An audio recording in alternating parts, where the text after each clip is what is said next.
오래전에 신문에 보도됐던 가슴 뭉클한 이야기 하나를 소개할까 합니다. 강남에 사는 어느 부유한 집 딸이 압구정동에서 중고생들의 금품을 빼앗다가 경찰에 붙잡혀서 구속이 되었어요. 그 아이는 한 달에 용돈이 200만 원인 부잣집 딸입니다. 한 달에 200만 원을 벌지도 못하는 월급쟁이들이 수두룩한데 그 아이는 아직 고등학생인가 그런데도 불구하고 한 달에 200만 원의 용돈을 받고 사는 거예요. 근데 그것도 부족해가지고 다른 아이, 더 연약한 아이들의 용돈을 강도질하다가 붙잡히게 된 거예요. 그 소식이 뉴스를 통해서 나갔는데 그 아이가 경찰에 붙잡혔다 하는 이 소식을 들은 어느 중학교 여중생이 편지를 보냈어요. 제가 그 편지의 전문을 소개해 드리려고 합니다. 언니에게, 나는 7평짜리 임대 아파트에 사는 여중생이야. 우리 아버지는 사업을 하다 실패하셔서 몇 년 전에 자살을 하셨어. 그 후에 지하도에서 노숙을 하다가 재개발 지역에 임대 아파트가 났길래 월세 4만 원짜리 집에 살고 있어. 어머니는 우리를 키우기 위해 피까지 빼서 파신 적이 있어. 하지만 언니, 우리는 신앙으로 살았어. 그 덕택인지는 몰라도 이런 안 좋은 상황에서도 오빠는 명문대에 합격했고 나는 초등학교를 1등으로 졸업했어. 언니는 너무나 좋은 환경에서 자라고 있는 것 같아. 그러니 마음을 돌이키고 성실하게 살아가면 밝은 미래가 있을 거야. 언니, 절대로 좌절하지 마. 이렇게 중학생 아이가 의젓하게 철부지 언니에게 격려하는 편지를 보냅니다. 한 아이는 부잣집 딸이에요.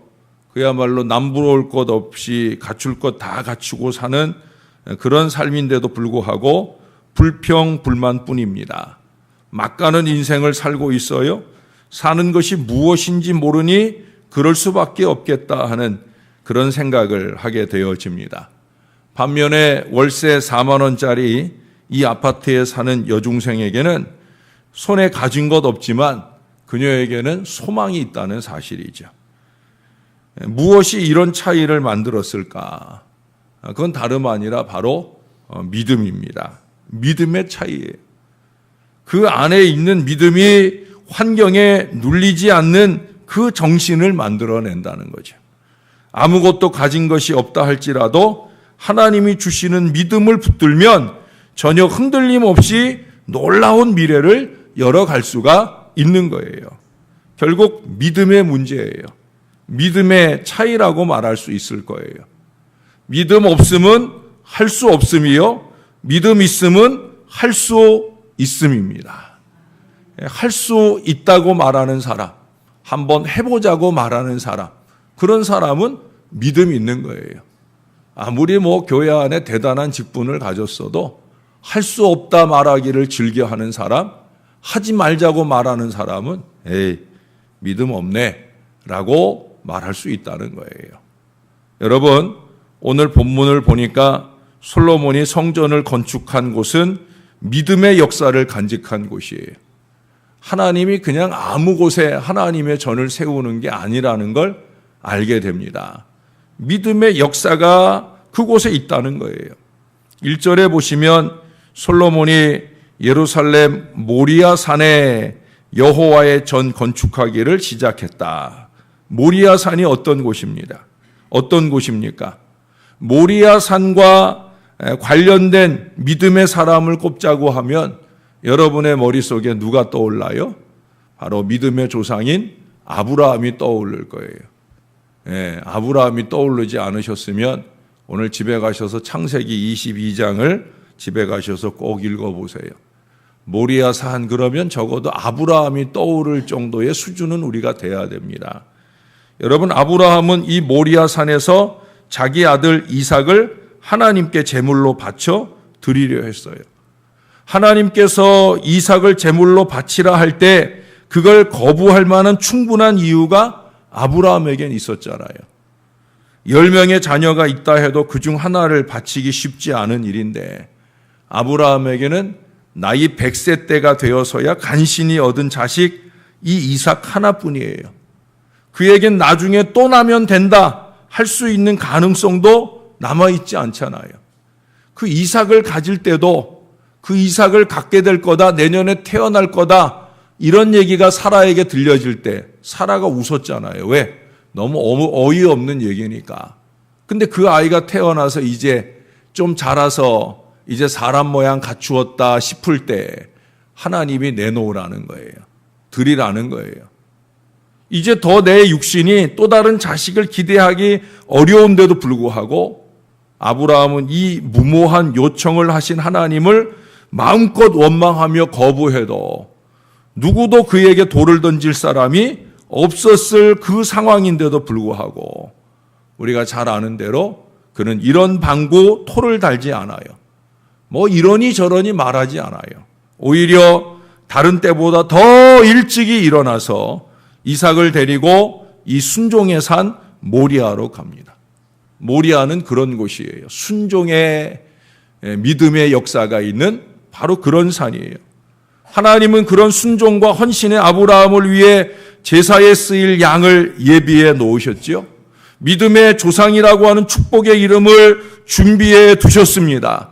그와 그 자손들이 그 땅에서 잘되며 번성하는 그 큰 은혜를 구비해 주셨다는 거예요. 하나뿐인 이 자식을 하나님 위해서 포기하려 할 때 하나님께서는 바다의 모래와 같은 많은 자손들을 보게 하셨다라고 하는 거예요. 그게 순종의 믿음의 결실인 거예요. 여러분, 믿음은 핑계일 수 없습니다. 핑계는 무덤입니다. 자신의 미래를 묻는 무덤입니다. 믿음은 원망이나 불평이나 회피는 더더욱더 아니에요. 그 모든 것은 우리의 믿음을 갉아먹는 좀벌레일 뿐입니다. 우리의 믿음을 무력하게 만들어 버린다는 거예요. 오늘 아브라함은 자신 앞에서 꿈틀대며 머리를 들려하는 핑계나 원망이나 불평이나 회피나 이 모든 것들을 순종과 헌신의 제초제로 싹 쓸어버리는 거예요. 결코 용납하지 않아요. 왜 그래요? 지금 자기가 상대하는 게 누구라? 하나님이시니까. 그 하나님 앞에 보여야 될 백성된 나의 자리는 순종밖에 없다고 아브라함은 믿으니까. 그래서 순종하는 거예요. 그게 믿음이에요. 바로 그 순종의 믿음의 반석 위에 성전이 세워지는 거예요. 1절 하반절에 보니까 이곳을 또 모리아산이라고 안 하고 오르난의 타작마당이라고 불러요. 오르난의 타작마당. 이 성전터는 오르난의 타작마당에 세워졌다. 좀 더 어쩌면 보면은 예루살렘의 그 중에서도 모리아산의 그 중에서도 오르난의 타작마당에 좀 더 세부적으로 점점 들어갔다고 말할 수도 있을 거예요. 어떻든 오르난의 타작마당입니다. 그곳은 오르난이란 사람의 소유였어요. 오르난은 다른 성경에 보니까 아리우나라고도 쓰여져 있죠. 아리우나의 타작마당이다. 뭐 오르난이나 아리우나나 이 히브리어는요 모음 기호가 없어요. 자음만 쓰여 있어요. 그러니까 오르난으로도 읽을 수 있고 거기에 모음 기호를 붙이는 거에 따라 아리우나라고도 읽을 수 있게 되어지는 거예요. 그건 중요한 게 아니죠. 오르난이 아리우나가 어떤 믿음을 보였느냐는 거예요. 인구조사 범죄로 인해서 3일 온역이 이스라엘 가운데 큰 재앙으로 시작되어진 후에 다윗은 그 죽어져가는 백성들을 바라보면서 하나님 앞에 간청하고 싶었어요. 그걸 좀 멈추어 달라고 매달리며 제단을 쌓고 싶었어요. 그래서 사들이려 한 곳이 바로 이곳 오르난의 타작마당입니다. 왕이니까 강제로 내놓으라 할 수도 있어요. 더군다나 나쁜 일에 쓸 것이 아니라 이 백성들의 온역을 멈추게 하려는 좋은 일에 쓸 거니까 야, 네가 좀 희생해라 라고 말할 수도 있을 거예요. 그러나 사들이려고 합니다. 사들이려고 하는데 오르난의 의사를 물어봅니다. 왜 물어보겠어요? 헌신은 즐겁게 해야 하니까. 그것이 헌신을 위해 꼭 필요한 곳이지만, 그것이 헌신을 위해 꼭 필요한 일이지만 헌신은 즐겁게 해야 되니까, 자원하는 믿음으로 해야 되니까, 그래서 묻는 거예요. 오르나는 값을 치르려는 것을 거절하기까지 하잖아요. 그것을 기쁘게 드립니다. 그것만이 아니에요. 번제했을 그 소도 드리고 그것을 태워버릴 수 있게 자신의 모든 농기구들까지 더하여서 드립니다. 그것만 아니에요. 그 해에 소출한 밀, 그 밀까지도 번제 드릴 때 소제도 드리세요 하면서 그 밀까지도 다 내놓아요. 우리가 흘려보아서 그렇지 오르나는 대단한 믿음의 사람이에요. 그래서 하나님이 다윗의 마음에 그곳을 감동하는 거예요. 예루살렘의 곳곳이 거룩한 곳이고 그 중에 모리아산은 참 믿음의 땅이지만 그 가운데서도 특별히 오르난의 타작마당을 감동하신 이유가 뭐냐? 거기는 바로 대단한 믿음의 헌신이 있는 그런 오르난의 타작마당이기 때문에 그래요. 오르나는 나중을 생각지 않습니다. 지금 찾아온 헌신의 기회에 최선을 다해서 드리고 또 드리고 더 드려요. 또 드리고 더 드려요. 죄송한 말씀이지만 우리는 요청받은 헌신의 기회조차 거부하는 일이 너무도 쉽게 이루어지는데, 또 어떤 경우엔 누가 시켜서 하는 것도 아니고 자기가 자원해서 결단한 일인데도 불구하고, 그런데도 불구하고 그 일을 꾸준하게 이어가지 못할 때가 얼마나 많아요. 그런데 그것에 비하면 이 오르난이라고 하는 사람은 참으로 대단한 사람이 아닐 수 없다는 거죠. 어찌 보면 이런 사람을 백성으로 둔 다윗이 지도자들의 입장에서는 너무나 부럽지 않겠나 하는 생각이 듭니다. 그것이 그의 보잘것없는 땅에 이스라엘 최초의 성전이 세워지는 그런 영광을 누리게 되어지는 거예요. 생각해 보세요. 오르난이 죽을 때까지 그 성전을 바라볼 때마다 얼마나 마음이 감동이 되겠어요. 복받쳐 오르겠어요. 야, 저기 내가 옛날에 농사 짓던 땅인데, 타작하던 땅인데, 내가 하나님을 위해서, 내가 존경하는 왕 다윗을 위해서 내가 아낌없이 드렸던 땅이다. 그 마음을 느낄 때마다 자식들에게 그렇게 교훈했을 거예요. 너희도 헌신하려면 아버지처럼 해야 된다. 하나님께서 요만큼 원하면 이만큼 드릴 수 있는 그 믿음으로 헌신해야 된다. 여러분, 그렇게 헌신하니까 왕이 그에게 풍성한 값을 치루어 주잖아요. 그 당시 시세 이상의 아마 많은 값을 치르고 그렇게 그 땅을 사들였을 것이 분명합니다. 왜? 상대가 누구니까? 다윗이니까. 그의 헌신은 재앙을 멈추게 했지 않습니까? 지도자 다윗의 믿음을 부추겨서 성전 건축의 그 꿈을 뜨겁게 한 것이 아닙니까? 솔로몬에 의해서 이제 성전 건축의 큰 결실을 맺기까지에 이르게 되는 걸 보게 됩니다. 이것이 바로 믿음의 헌신인 거예요. 저와 여러분이 기왕에 하나님 앞에 헌신하자 하면 이런 헌신을 해야 되는 거죠.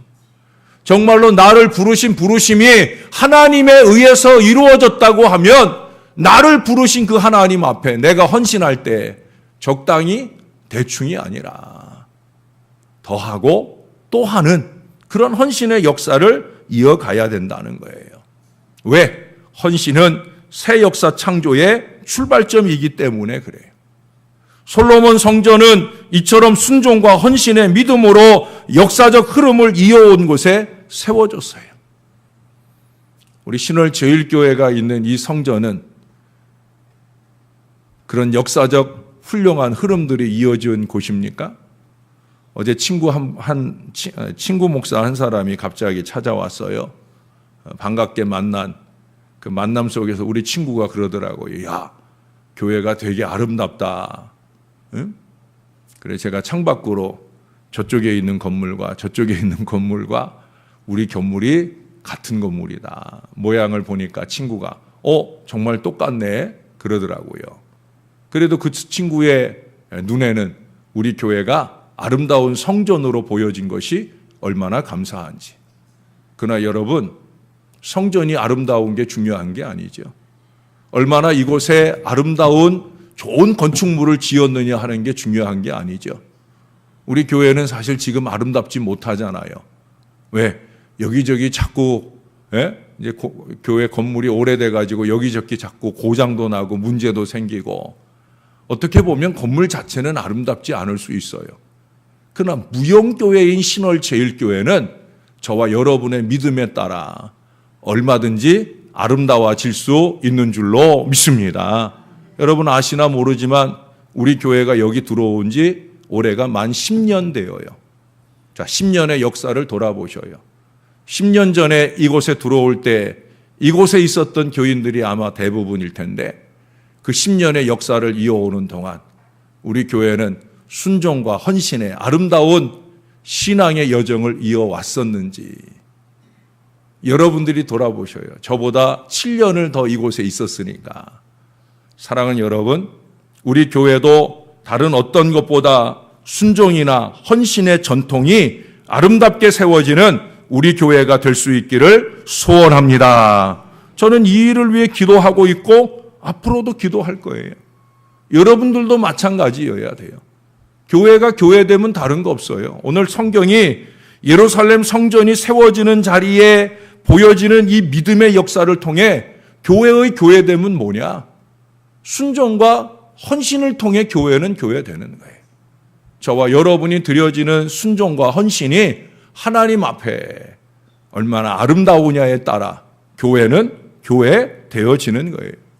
그래서 이 교회로 피신한 모든 이들의 삶 가운데 임한 어려움이나 또 앞으로 임할 그 모든 재앙들이 소멸되고 물러가는 축복의 역사가 이어지는 우리 신월제일교회가 되어야 될 줄로 믿습니다.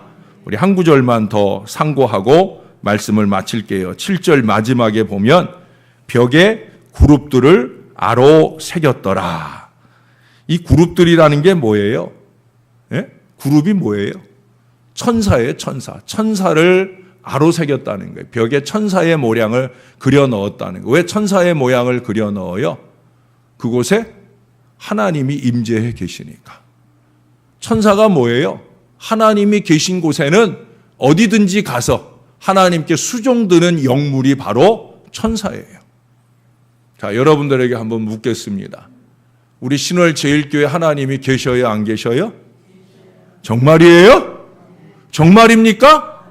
이곳에 하나님이 계신 줄로 믿습니다.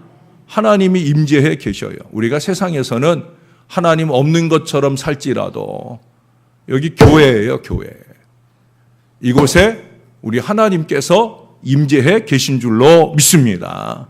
그 하나님 보실 때, 그 하나님 보실 때 우리의 순종도 우리의 헌신도 아름다워야 되는 거예요. 무엇보다 하나님이 여기 계시다 그러면 저와 여러분의 사명은 뭐냐? 여기에 어디 벽에 천사의 그림이 없죠? 지금은 천사의 그림 새겨넣는 교회가 거의 없어요. 왜 그럴 거라 생각을 해요? 그건 다름 아니라 저와 여러분이 보이는 천사이기를 원하는 거예요. 하나님이 임재해 계신 이 교회에서 눈에 핏발을 세우고 독서를 머금는 어리석은 인생으로 살지 말고 하나님이 계시니까 여기에 보이지 않는 천사 그거 찾지 말고 내가 보이는 천사가 되어 따뜻하고 바른 믿음으로 이곳에 순종을 아로새기고 헌신을 아로새기는 그런 믿음의 한 사람 한 사람이 되면 이곳이 교회가 되어지는 줄로 믿습니다. 저는 솔로몬의 화려한 그 성전이 하나도 부럽지 않아요. 천사가 아로새겨져 있는 그 성전이 하나도 부럽지 않아요. 그 부럽지 않은 마음이 더 확장될 수 있으려면 내 곁에는 아무도 있고 천사와 같이 그 믿음을 아로새겨가는 바로 여러분들 같은 순종과 헌신의 사람들이 얼마든지 많은데 라는 생각이 더 많이 들어질 때, 아니 그것이 저 혼자의 마음만 아니라 이 교회에 있는 모든 사람들의 마음일 때, 그때 신월제일교회는 천국이 되는 것이고 하나님이 임재해 계시기에 크고 작은 많은 역사를 넉넉히 볼 수 있는 은혜의 재단이 될 줄로 믿습니다. 저와 여러분의 그 사명이 잘 감당되어지는 믿음의 사람들 되시기를 우리 주 예수님의 이름으로 간절히 축원합니다. 기도하겠습니다. 하나님, 오늘도 우리의 믿음을 도전받습니다. 우리는 제대로 아브라함처럼 순종하고 있는지, 순종의 뒷걸음질, 순종의 핑계가 아니라 일찍이 일어나 더 순종할 믿음으로 하나님 앞에 있는지 돌아보는 이 아침, 우리는 오르난처럼 그렇게 주님이 원하실 때 아낌없이 남김없이 더하고 또 하는 바로 그 믿음으로 주님 앞에 살고 있는지, 우리가 점검되어진 순종과 헌신의 믿음을 더욱더 결의하고 다지는 은혜의 아침을 허락하여 주옵소서. 이곳이 하나님이 임재해 계시는 하나님의 전인데, 하나님 이곳에 악마의 원성들이 오고 가는 자리가 절대 되지 않도록 주님이 도와 주시옵소서. 이전에는 때때로 예배 시간에조차 잊지 말아야 할 일들이 일어났던 곳일지라도 이제는 보이지 않는 모든 구석구석에서 하나님이 원하는 순종과 헌신의 믿음을 아로새기는 아름다운 믿음의 천사들이 많이 세워지는 능력의 재단이 되게 하여 주옵소서. 비록 외양은 교회의 모양도 아니고 비록 아름다운 성전의 모양을 잘 갖추지 못한 건물일지라도 이곳에 드나드는 주님의 백성들의 그 믿음만큼은 어떤 성전보다 아름다운 믿음으로 새겨지게 도와주셔서 이 교회의 역사가 이어지는 동안 하나님께서 보시기에 참 좋은 믿음의 재단이 될 수 있도록 축복해 주옵소서. 지금도 좋은 믿음의 사람들이 많이 있사오나 앞으로 더 많은 믿음의 사람들을 보내주셔서 교회가 더 많이 부흥되게 하시고 그 믿음에 걸맞는 놀라운 선교와 나눔의 역사를 이어가는 능력의 재단이 될 수 있도록 축복해 주시옵소서. 감사합니다. 예수님의 이름으로 기도합니다. 아멘.